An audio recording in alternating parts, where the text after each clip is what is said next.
To invite here the moderator, Principal from Horizon Capital. Thank you, Lisa. Thank you so much. I'm so happy to see you all. It's going to be a very interesting panel discussion with companies. We have Oleksandr here from Headway. It's a company. It's a big and profitable business who's scaling by themselves without investors. And now founder of LetsData, who was founded last year, also joining us online. Andriy, do you hear us well? Yeah, I can hear you well and see you. So we're going to be talking today about challenges and solutions and about fundraising or alternative approaches to business scaling. I would like to present you your company because you were presenting just recently, so you know pitching all too well. So let's start with you. Right. So, you know, pitching for a general audience is different, maybe different. So we are detecting early disinformation for info operation, government operations. What's happening now with access of AI models and how much content which is AI generated. Traditional monitoring tools don't work well. So there's cyber criminals in border states who create botnets, etc. So we detect this on early stage, and we work with non-profit, with corporations. What is the stage that your project is currently on? Well, it's a complex question. We've been existing for 2 years. We did bootstrap at, earlier, up to 1 million, but that was our first investment round. We are pre-seed. Because of the round size, because of the investment size and revenue size within during the time of our existence. Right. We're going to talk about it later, and we'll give Oleksandr a chance to present Headway. Headway is a global ed tech company which builds products for businesses, 130 million users in 130 countries. So Headway is an application with non-fiction, with a digest of non-fiction books. Then we have Impulse, is the brain training app. It's also top one in its category.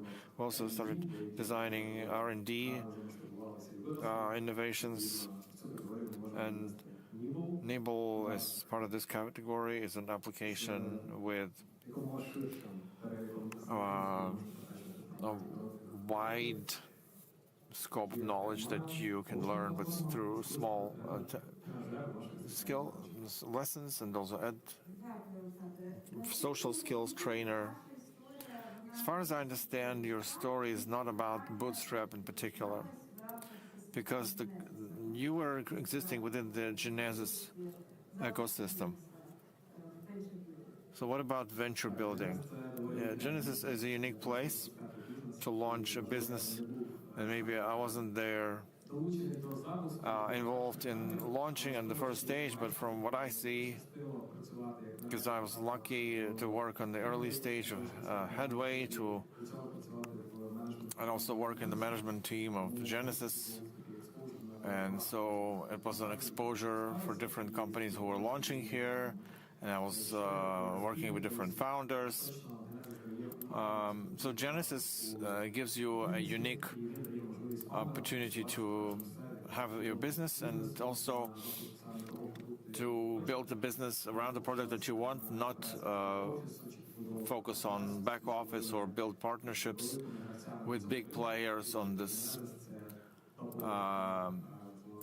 market. So Genesis is a top partner in Eastern Europe, Apple, Snapchat, Meta. So it does give you a certain trampoline when you launch a business. And the focus is, it's a valuable thing which is not necessarily accessible to everyone. And Genesis does give it to founders. So the story started in Genesis, but now Headway is developing on its own with its own departments and all operations inside. So thank you, Andriy. When you launched this business, did you think to maybe partner with similar partners and maybe go into the incubator or accelerate this program? Well, that's an interesting question. We were launching quite quickly. We built first prototype in 3 months, and we received the first customers in 3 months. So we went through a short acceleration program in Europe to understand the world of cybersecurity and how to position our products. But maybe our history started with the first set of customers, and we didn't first evaluate all the options of starting a company as venture builders or an ecosystem. So maybe later I would do differently. But still, at some point, you arrived at a solution to cooperate with investors. What was that? How you made this decision? How at all did you choose whom to talk to as an investor? Especially interesting would be to hear about angels. We know that you raised some money with angels. These people are less public than funds. Where did you find them? Yeah, I was, well, first we were bootstrapping because our customers recommended us to other customers, and we existed for 2 years. And then we realized we can't support this transformation without expanding ourselves, building all the verticals and the market of financials. And we realized that we can grow, but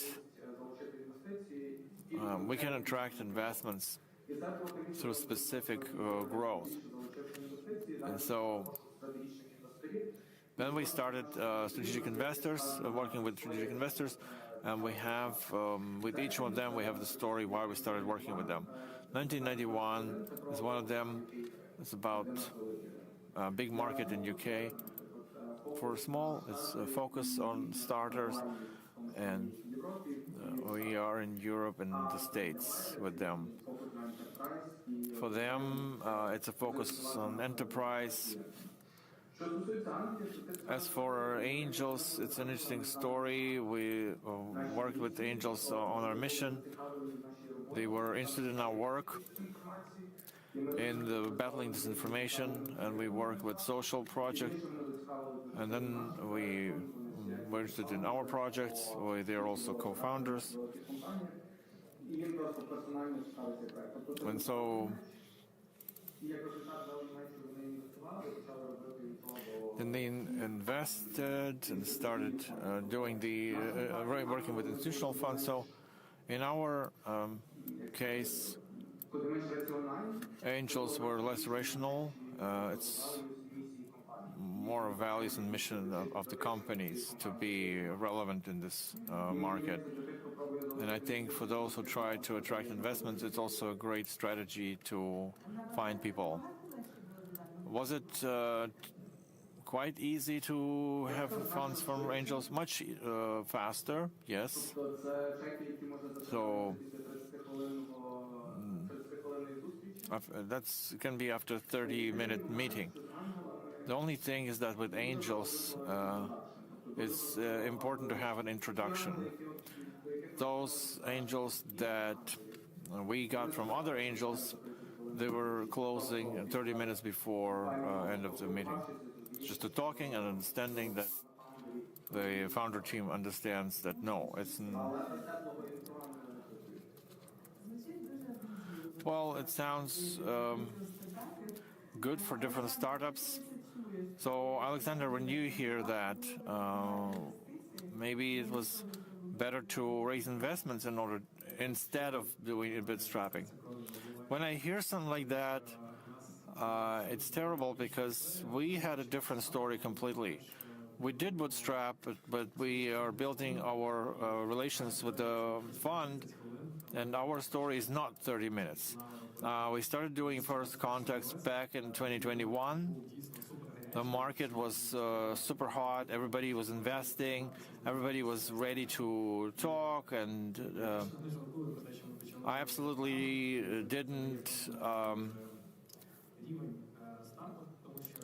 regret starting early, because if we step back and compare the market of U.S. investments, $120 billion per year, at least in 2023. That's the Atomic report. And it's only venture investments. There's also private equity, there's M&A, there's stock market, and then there's Europe, $43 billion per year. And then there's Forbes article, $800 million.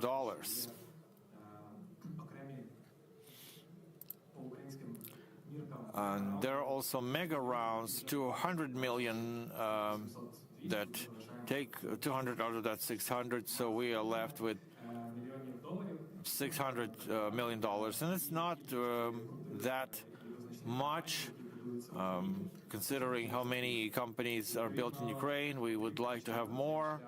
So we got to start way before you want to raise, if you really want to raise from leading funds. Okay, this is a great comment, and as a representative of the fund, I can second that with companies that we invest big checks, $10 million per company. So we're building long term. That helps us to understand the founders, understand their views for the future, and understand how realistic they are about their needs and funding. So, Alexander, if you're ready to talk about it, you started talking with investors, and on your scale, it means big investments. So I can presume it's more than $10 million per check. What's the ambition of your company? What would you like to spend that money for? The idea, the general idea, yeah, we are growing quickly. We reinvest in other products, and we create this loop where you have more users, more data, because you have more data, more insights, even more user, and so on and so forth. And that creates a great flywheel. But you can grow even faster if you want. And one of the aspects that we want is IPO. And in order to do the IPO, there can be direct listing or SPAC. But there's more traditional, when there's pre-IPO rounds, and then when you know what kind of business is that, when investors are ready and they are willing to invest into this business, as soon as IPO starts, then you reach them, and then it's successful for everybody involved. And so in order to do that, you have to do the pre-IPO round. So with this idea, that's where our communication with investors started. If we speak about the key expenditures, then I can speak about the number of things. And first is improvement of the existing products, and next is the brand construction, and that is a lot of money. Many of you heard about the amount of the commercial for Super Bowl. It could be hundreds of millions of dollars. Of course, that's not the format we are trying to achieve, but we are about efficiency more, but it will still be measured by millions of dollars per year. Another variant of development is a non-organic growth. So the acquisition and merger and purchase of other startups from the market, providing them our platform with data, our ecosystem that makes it helps to implement the efficient solutions. And Pending Spoons, the Italian company that has attracted $155 million with the assessment of almost $2 million. So billion, 155 billion is only a drop in the ocean, because they have the credit shoulder to be able to integrate these companies and to build them up according to their own principles. So this is another option of development to become the key player on the market of lifelong learning where we operate. Very ambitious goals. I am wishing you to achieve them. Andriy, what about you? As far as I understand, having started working with the investors, of course, they increase its series ABC and so on, and as the end result is the IPO or a sale to a big strategist. And which is closer to you from this? Which pathway is closer to you? How do you construe the work with your current investors? We all know that fundraising is not only about money, and that's a willingness to find a partner that is going to support and help you developing your company. So tell us what about your current situation. This is a good question. At the moment, we are the one product company, and we are developing this product, and we are developing it on the market of the cybersecurity. And quite often, there are many companies that are one single product companies. They can go to IPO, and they can end with merger and acquisition with some other player. That is one of the potential ways. And there's another one is to become the portfolio company, having launched a number of products.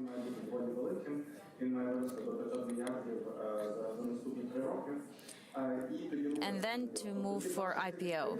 So there are two ways that are open, and it seems to me that we are now both open for both of them.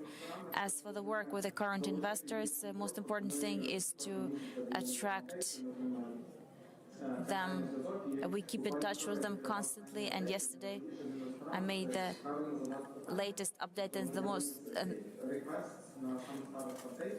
So most important is to be able to formulate the requests correctly. And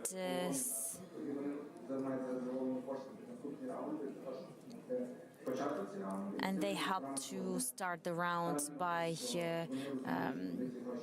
investing this money under these rounds. Another is to provide the information how we move and how they can cooperate with the foundations, and other investors have clients that can become good boosters for our brand, and they have to know the marketing materials. So there is a certain context and work with each investor, but most important is communication for them to understand that we are honest, both in informal and formal communication, and then they can be very beneficial, having started the round, having given the original investment for the start of the next round, having the strategic investor on board when necessary. And you feel that you do have this type of assistance and interaction with investors already, right? It is being built up. Of course, our investors are of great help to us and they are open to helping us, but we are still building this cooperation up. But the initial phase is there yet already. Are you afraid to give part of control away, engaging the investors? Because you have to understand that share of founders becomes smaller if you engage investors. And in the bootstrap discussion, this was one of the biggest questions that founders had. Yes, it is. I'm scared. We're scared. And in my reply about angel investors, you could maybe think that this was very easy, but it wasn't easy. It was lots of no's, lots of misunderstanding, and months of suffering. And we were constantly thinking, like, why do we need this? Why do we give some share to some investors? But of course, we are very far away from losing control at the moment, but it's important to have strategic build-up of these rounds in place.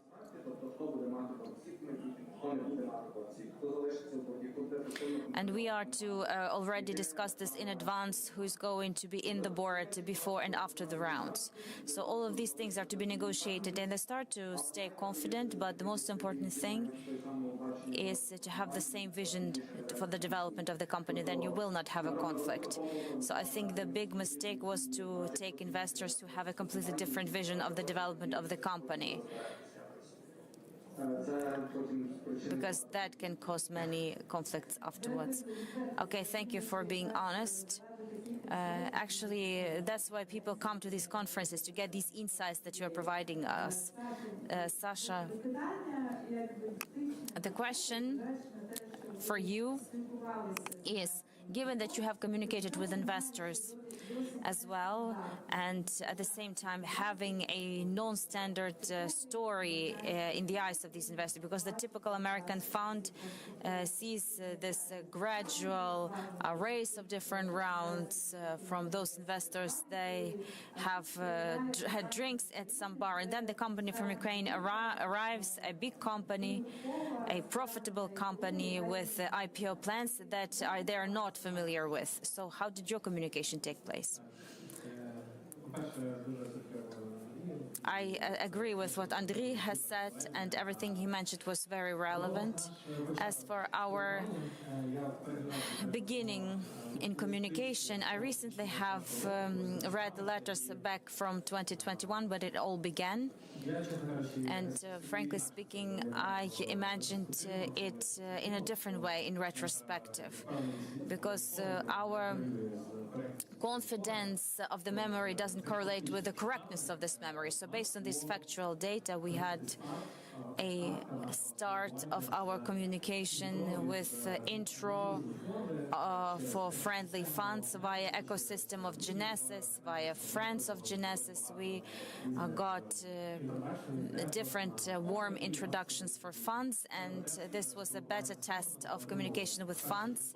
We got first feedback, and I think it was very valuable and important, because you can think with certain metrics in your company, think like, this is a game changer, this is important, while your language in your company is one language that will not be understood by investors. And in order to create this bridge between the company and the investors, you need to have a number of iterations. And that's from our experience, at least, to combine it all and to communicate one language.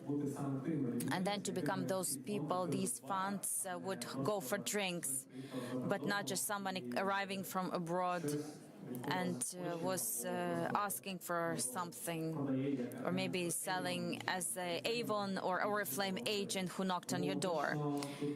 So definitely it's about the relationship building, and given that the market in 2021 was rather hot, everyone was open for communication, and then we gradually,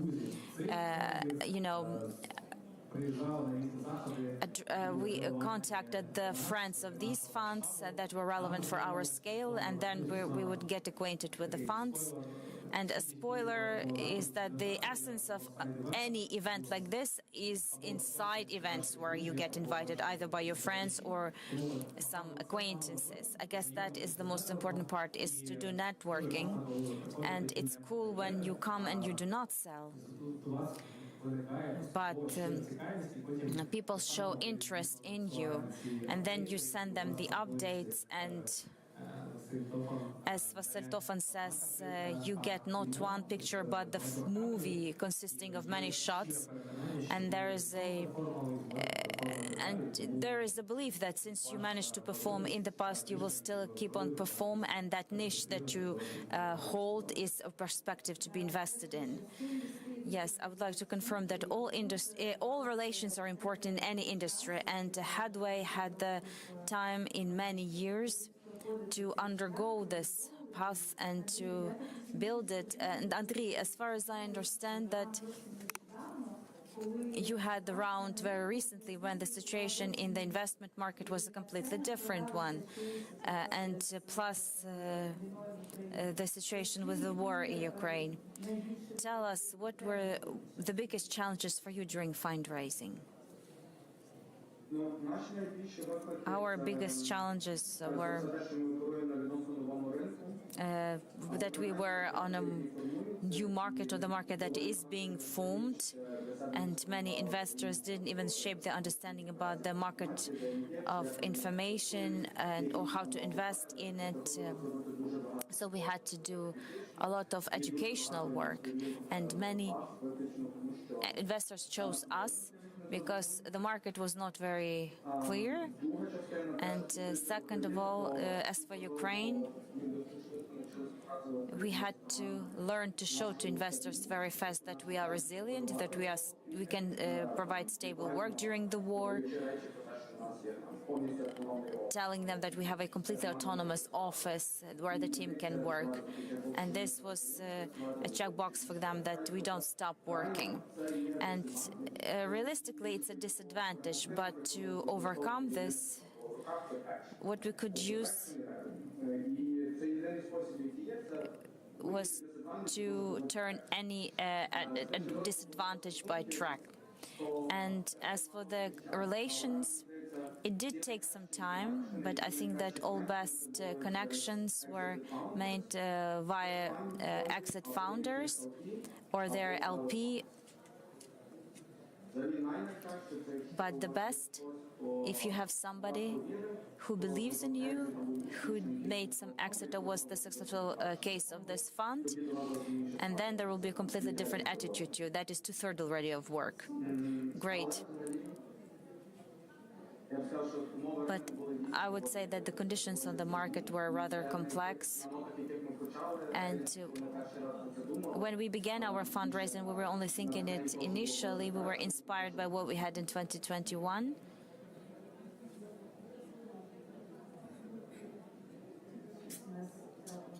I think something is wrong with the connection. Can we get Andrew back? I hope that Andrew can finish his thought, but we're actually approaching the end of our panel discussion, and I hope that this was useful. And finally, I would like to ask Oleksandr and perhaps Andrew, if we can actually do it. If you imagine that now we have a founder in the room who's thinking about the increase of investment, what would you advise him? Should he do it now, or should he do it later? Bootstrap or work with the Genesis? If you work with Genesis, it will never be a mistake. So the advice. I, in the past, was a consultant, so I would say typically it depends. But if you believe in your idea, then you have some primary traction. When you believe that your resources are here and now, then they will indeed change the entire industry, then I think this idea will be easier to sell than to raise under some generic idea, because you just want to build up the business.